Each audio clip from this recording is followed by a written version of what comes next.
Zwischen Himmel und Hölle. Chaostheorie. Ein Roman von Kaya Hetalia und River Range. Kapitel 11. Beruhigt von der Annahme, Lika in ihrem Zimmer zu wissen, zog sich auch Orion zurück. Kaden sah erwartungsvoll zu Havoc, die bereits dazu ansetzte, loszulaufen.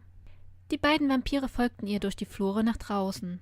»Und, wo genau kommt ihr eigentlich her?« fragte sie und richtete erneut ihren Pony, der ihr immer wieder im Gesicht rumflog. Kaden spürte die Unsicherheit von Sezuna, die ihm einen kurzen Blick zuwarf. Sie hatten noch nicht die Gelegenheit gehabt, sich abzusprechen, aber mittlerweile musste Havoc klar sein, dass sie sich irgendwie kannten. »Aus einem kleinen Dorf in der Nähe von New York«, erklärte Sezuna in der Hoffnung, dass die junge Frau nicht zu viel über diese Gegend wusste. Die Rothaarige kannte sich mit der Geografie dieser Welt nicht allzu gut aus, was nicht hieß, dass das nicht noch werden würde. Nur war es in der magischen Welt schwer, Informationen über die Menschenwelt zu finden. Havoc runzelte die Stirn und musterte Sezuna kurz mit einem bestimmten Blick, ob sie das denn wirklich ernst gemeint hatte. »Ein Dorf in New York, ja? Wäre mir neu, dass es dort sowas wie Dörfer gibt«, entgegnete sie und ließ ihren bernsteinfarbenen Blick analytisch über Sezuna wandern. Im nächsten Moment wurde diese jedoch von Kaden zur Seite geschubst, damit er Sezunas Platz neben Havoc einnehmen konnte. »Vergiss das, was die Rothaarige gesagt hat«, lachte Kaden kurz auf und schenkte Havoc ein charmantes Lächeln. »Sezuna hat ab und an Blackouts, in denen sie sich andere Realitäten einbildet. Ich denke, sie ist schizophren«, flüsterte Kaden Havoc zu, obwohl er genau wusste, dass Sezuna ihn trotzdem hören konnte. Sezuna verdrehte die Augen. »Waterloo ist ein Dorf in New York, in den Vereinigten Staaten. Es liegt in Seneca Country«, erklärte die Rothaarige und verdrehte erneut die Augen. »Nur weil du so ein Geografie-Niete bist, heißt das nicht, dass es das Dorf, aus dem ich komme, nicht gibt«, erklärte sie und blickte dann mit einem Schulterzucken zu Havoc. »Weißt du, er ist wirklich eine Null in Geografie und hat auch früher schon gern behauptet, dass es meine Heimat nicht gibt. Keine Ahnung, warum er so ein Problem damit hat. Großstadtkind halt.« »Was für ein Zufall. Ich bin in New Jersey aufgewachsen, lebe aber schon seit mehreren Jahren hier, was natürlich nicht heißt, dass ich immer noch mit einigen Leuten dort Kontakt habe«, erklärte Havoc und musste bei der Untertreibung ihrer Auslandskontakte schmunzeln. Sezuna öffnete leicht den Mund, doch sie zögerte. Sie durfte sich keine Fehler erlauben, besonders da sie noch für geraume Zeit mit dieser jungen Frau zusammenleben würde. »Was kann ich denn bitte dafür, wenn du so eine schlechte Lehrerin bist?«, murmelte Kaden beleidigt, während sich die jungen Damen bereits weiter unterhielten, ohne ihm Beachtung zu schenken. Ein wenig ärgerte sich Sezuna schon, dass Havoc aus dieser Gegend kam, denn das machte es schwierig. Vor allem, wenn Havoc anfing, die Sprache dieses Landes zu sprechen und bemerkte, dass Sezuna sie zwar fließend konnte, aber nicht direkt dort aufgewachsen war. Aber vielleicht würde das nicht passieren. Dafür musste sich die Rothaarige noch eine Ausrede ausdenken.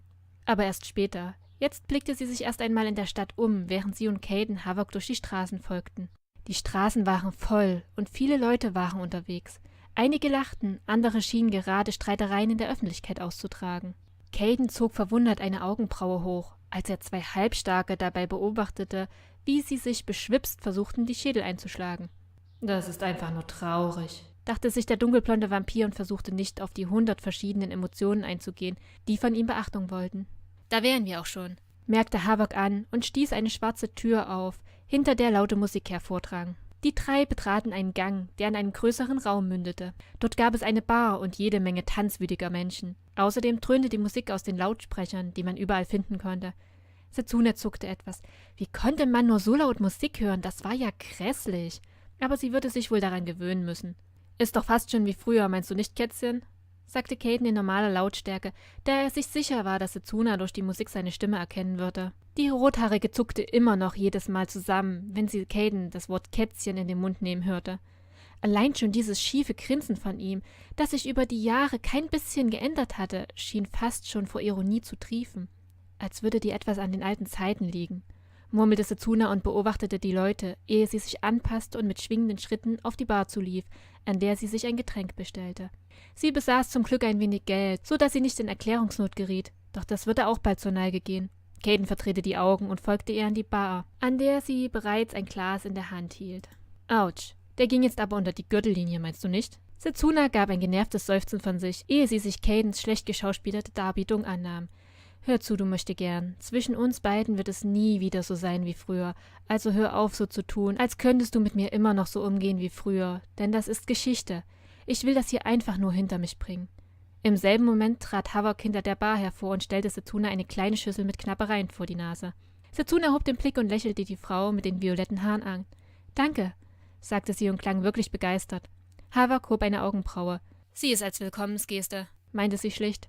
Sezuna nickte und nippte an ihrem Drink, während sie sich an ihre Aufgabe machte. Sie hatte sich nicht ganz grundlos dazu entschieden, in die Bar zu gehen. Wenn es auch so war wie bei ihnen, dann war dieser Ort hier eine gute Möglichkeit, um an Informationen heranzukommen. Daher hielt sie die Augen und Ohren offen und es dauerte tatsächlich nicht lange, bis sie etwas Interessantes aufschnappte.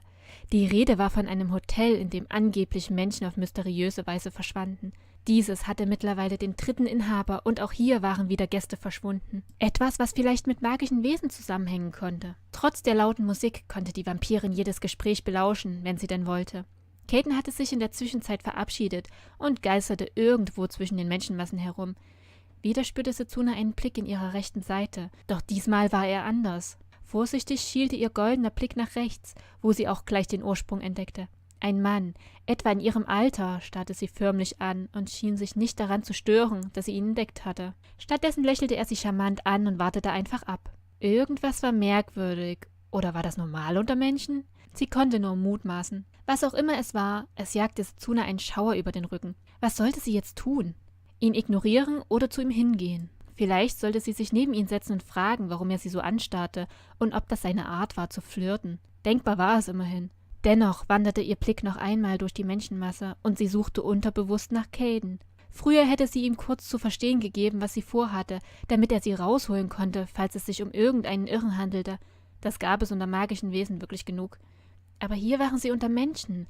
Keiner von diesen konnte ihr wirklich gefährlich werden. Eine Pistolenkugel oder einen Messerangriff würde sie überleben.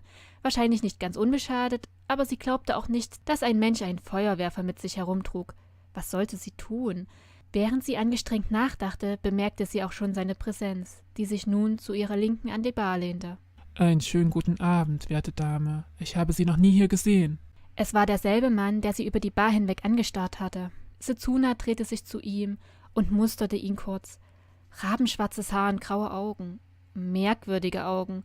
Sie wusste nicht, was es war, doch irgendwas erschien ihr merkwürdig an diesem Mann. Aber weil Sezuna nicht auffallen wollte, schenkte sie ihm ein Lächeln.